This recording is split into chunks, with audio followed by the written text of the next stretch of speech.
Hello friends, स्वागत आहे तुमचं माझ्या एजे व्लॉग या यूट्यूब चॅनलवर। आणि तुम्ही माझ्या चॅनलला अजूनपर्यंत सबस्क्राईब केलं नसेल तर सबस्क्राईब करून घ्या आणि व्हिडिओ शेवटपर्यंत नक्की पहा। तर आम्ही निघालो होतो सांगलीमधून देवदर्शनासाठी आदमापूरला।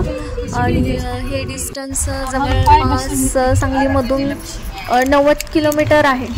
तर सांगलीमधून आदमापूरला पोहोचण्यासाठी मॅक्सिमम 2 तास तरी लागतात। आम्ही पोचलो होतो आता आदमापूरमध्ये। आणि हे घरचे म्हणत होते आत्ताच तू सुरू झाली का व्हिडिओ काढायला। तिथे गेल्यानंतर मंदिरामध्ये गेल्यानंतर व्हिडिओ काढायला चालू कर।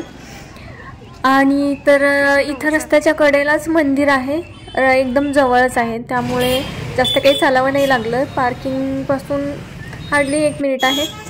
तर इथून आम्हाला लागणारं जे काही नारळ आणि हार वगैरे आम्ही सगळ्यांनी घेतला। तर मंदिराच्या दोन्ही बाजूने विविध हार प्रसाद विकणारी दुकाने आहेत। आणि येथे काही लोक घोंगडे देखील विकायला बसलेले असतात, पण त्याच्या दर्जाची खातरजमा करून मगच विकत घ्यावे। तुम्ही शक्यतो लवकर सकाळी मंदिरामध्ये पोहोचावे, म्हणजे दर्शन नीट घेता येईल। महाराष्ट्र, कर्नाटक, गोवा, कोकण आणि इतर राज्यातील लाखो भाविकांचे श्रद्धास्थान असलेल्या श्री क्षेत्र आदमापूर येथील सद्गुरू बाळूमामा यांचे समाधी मंदिर येथे नक्कीच भेट द्यायला हवी। तर गर्दी तशी खूप होती आणि आम्ही रांगेनेच दर्शन घेत होतो।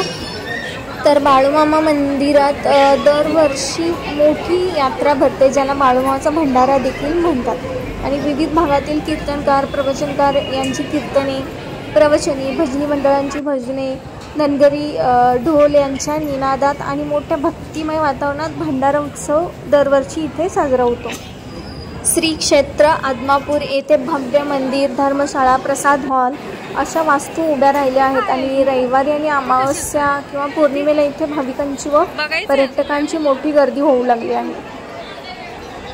तर आमचं आता दर्शन वगैरे घेऊन झालेलं आहे। आतमध्ये काही व्हिडिओ करायला किंवा फोटो काढण्यास आता परमिशन नाही आहे। देवदर्शन झाल्यानंतर आम्ही सगळे नारळ फोडायला तिकडे गेलो होतो। तिथे साईडला नारळ फोडण्यासाठी वेगळं बनवलेलं आहे। आणि ज्यावेळी बाळूमामाचं दर्शन घेतलं गेलं त्यावेळी बाळूमामाची प्रसन्न मूर्ती पाहून प्रत्यक्ष त्यांना पाहिल्याचा आनंद अनुभवला आहे। आणि नकळत हात जोडले जातात।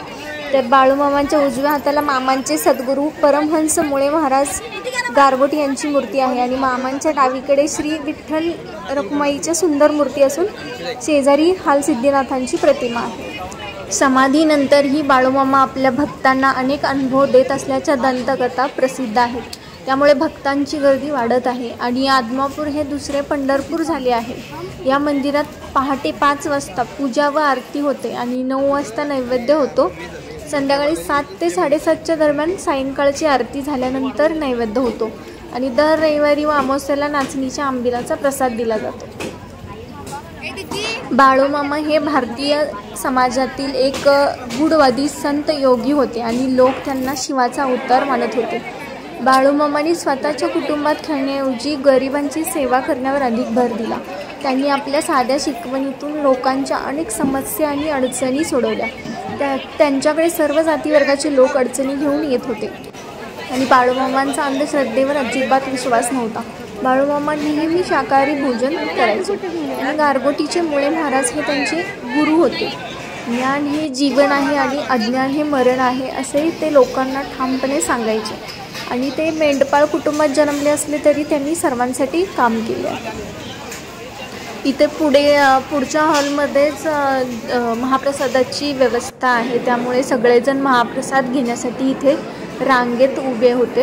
आणि आम्ही पण सगळेजण महाप्रसाद घेण्यासाठी रांगेने चाललो होतो। तर इथे तुम्हाला एक थाली सगळ्यांना भेटते, ती घेऊन तुम्हाला महाप्रसादासाठी इथे रांगेत उभं राहावं लागतं। तर आम्ही अर्धा तास रांगेने उभारून महाप्रसाद घेतला होता। तर महाप्रसादासाठी भात, भाजी आणि खिरीचा प्रसाद होता आणि तो आम्ही महाप्रसाद घेऊन खाली आलो होतो। या मंदिराची पूर्ण देखभाल श्री बाळूमामा संस्थान करीत आहे। आणि बाळूमामाच्या मेंढरांची संख्या आता 40,000वर पोचलेली आहे आणि त्यांचा सांभाळ त्यांचे भक्त करतात। तर बाळूमामा समाधी मंदिराचे संपूर्ण बांधकाम हे संगमरवरी दगडात कोरलेले आहे। आणि जेव्हा आपण मंदिरात प्रवेश करतो तेव्हा आपल्याला एक भव्य प्रशस्त प्रार्थना हॉल दिसतो। ते प्रार्थना हॉल इतका भव्य आहे की त्यात शेकडो लोकांना सामावून घेईल. तर आपल्या मनातील इच्छा इथे पूर्ण होण्यासाठी किंवा पूर्ण करण्यासाठी इथे भाविकांची गर्दी जमलेली आहे. इथे 1 रुपयाचं नाणं घेऊन ते भंडाऱ्यामध्ये इथं चिकटवलं जातं आणि जर ते नाणं तिथे चिकटलं तर आपल्या मनातील इच्छा पूर्ण होते आणि बाळूमामा आपली इच्छा पूर्ण करतात असं मानलं जातं. त्यामुळे इथे सगळेजण प्रयत्न करत होते की भंडाऱ्यामध्ये ते 1 रुपयाचं नाणं घेऊन चिकटवायचा प्रयत्न करत होते. काही जणांचं नाणं चिकटलंही होतं.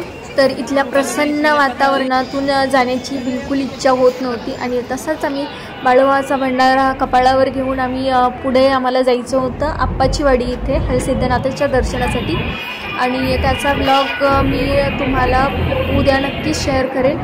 आणि आपण आता पुढच्या ब्लॉगमध्ये आप्पाची वाडी हरसिद्धनाथ यांचं दर्शन घेणार आहोत. तर आता आपण भेटूया नेक्स्ट ब्लॉगमध्ये. तोपर्यंत स्वस्त राहा, मस्त राहा, बाय.